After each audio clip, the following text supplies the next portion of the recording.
Free Forex education from FXandEquity. Learn proven strategies. Trend following. This strategy involves identifying and following established trends in the market. Traders look for higher highs and higher lows to enter trades in the direction of the prevailing trend. Breakout trading.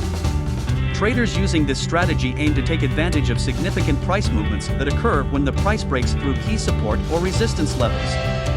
They enter trades when the price breaks out of a range or consolidation phase, expecting the momentum to continue.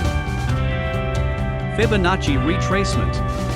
This strategy uses Fibonacci ratios to identify potential reversal levels during a retracement in a trending market. Traders look for pullbacks to key Fibonacci levels 38.2%, 50%, or 61.8%, and use them as potential entry points to trade in the direction of the trend. News trading. News events can cause significant volatility in the Forex market. News traders analyze economic indicators, central bank decisions, and geopolitical developments to anticipate market reactions and enter trades based on the news release.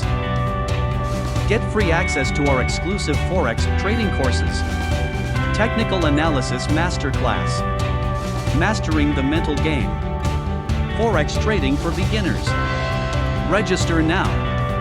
FXandEquity.com. Receive a certificate of completion for each course you finish. Don't miss out on this incredible opportunity to gain free access to our premium Forex trading courses. Register now, expand your knowledge, and unlock your trading potential. Visit our website, FXandEquity.com. Join a thriving community.